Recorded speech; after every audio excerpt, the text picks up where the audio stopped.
That guy who just started jiu-jitsu when you were purple belt, now he's beating you and then messes up your ego. The biggest mistake I see practitioners doing is they quit.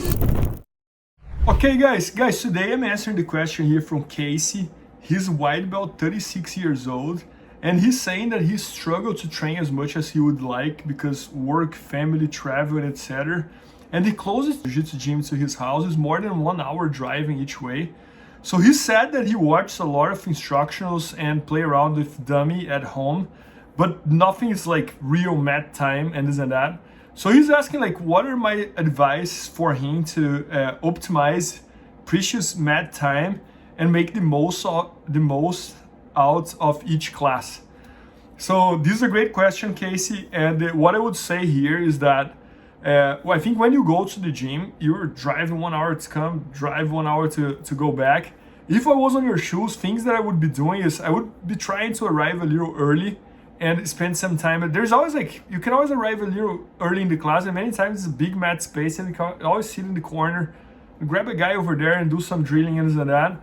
And after the class, if there's an opportunity, I would also try to stay a little longer, you know, like, and when it's time to train, I would really try to ask as many questions as I could to the instructor without bothering him and without being disrespectful, of course.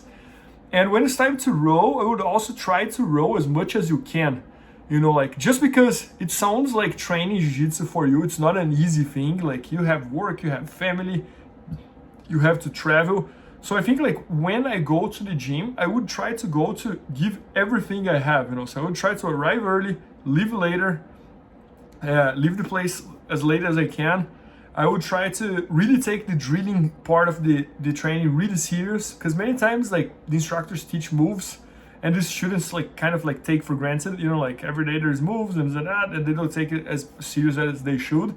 And same thing with the sparring. So like many times like students, they do 1 round, they sit for 2 rounds, they do another round, they sit another round, and they don't train as much.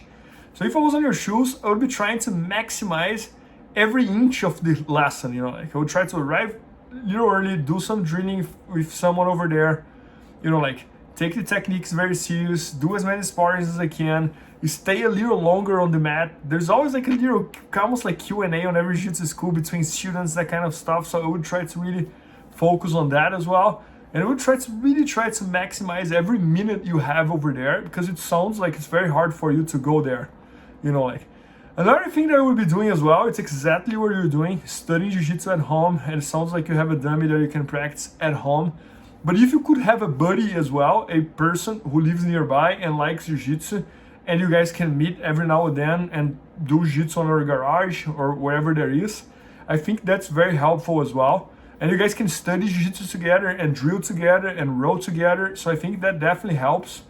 And I mean, like, mat time doesn't 100% need to mean mat time on the gym. It can be mat time at home. As long as you have a person to train with, as long as you have knowledge that you can acquire from, which nowadays it's available on the internet at BJJ Fanatics and many other websites and YouTube, etc. So those are the things that I would be thinking if I was on your shoes. And I think life is all about priorities, and it sounds like you have many other priorities, as you should, like work, family, traveling, and this and that. So it sounds like jiu-jitsu, it's like a hobby for you. So I would also try to not get so much frustrated that you're not being able to train as much as you would like, just because it is not the biggest priority on your life, and that's totally good. But one of the things that I always say to everybody is like, try to avoid quitting jiu-jitsu. The biggest mistake I see practitioners doing is they quit. They quit for 6 months, they try to come back, then they quit for a year, they try to come back again, they're out of shape, they already forgot a bunch of the moves, they get delayed to get the belt. That guy who just started jiu-jitsu when you were purple belt, now he's beating you and then messes up your ego and that kind of stuff. So I would really try to not quit jiu-jitsu, you know, like. I always say that if you can train 3 times per week, train 3 times per week. If you can train twice a week, train twice a week. If you can train once a week, train twice a week.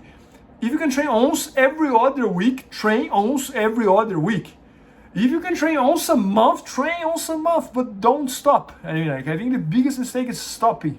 When you stop, that's the biggest problem, you know, because now you're out of shape, forget stuff, you get frustrated, and it's nothing good happens when you stop, like, so try to not stop. And also try to do things that can help you jiu-jitsu outside of the mat, as we talked, studying jiu-jitsu, but also like lifting can help, stretching can help, eating health can help. So I would try to maximize all those things that you can, that are under your control, and that doesn't depend for you to drive 1 hour into the gym, like. So I think those are the things that I would be thinking. And again, don't charge yourself so much, like, don't. I mean, like, it sounds like you're doing a lot. You take care of your family, take care of your work, and you have to drive 1 hour to go train. So I mean, like, you should be really proud of all the effort that you're putting in, and you're doing things off the mat as well, which is very helpful, like studying jiu-jitsu, having the dummy. But anyways, but just bottom line here, if I was on your shoes, I would really be trying to find a buddy who lives nearby, who loves jiu-jitsu, who can meet you. And now you can add another once or twice a week training at home on your garage and things like that. Like, I think that would be very helpful. But I hope that helped you. And I saw that you're 36 years old. So for you and for everyone who is watching and it's in the Masters Division, which is above 30 years old, my best-selling series at BJJ Fanatics called Jiu-Jitsu for Old Guys. And I have that series about all type of subjects. So make sure to check it out at bjjfanatics.com. And we have many other amazing instructional videos from all type of instructors over there as well. So make sure to check that out. And I hope this video helped you guys. And I hope to see you in the next one. Please help me out to grow my YouTube channel. Just click subscribe. And to watch more videos, just click under see more videos. I hope you enjoyed. BJJfanatics.com. Use the promo code YouTubeFaria to get 10% off any instructional video. Improve your jiu-jitsu faster.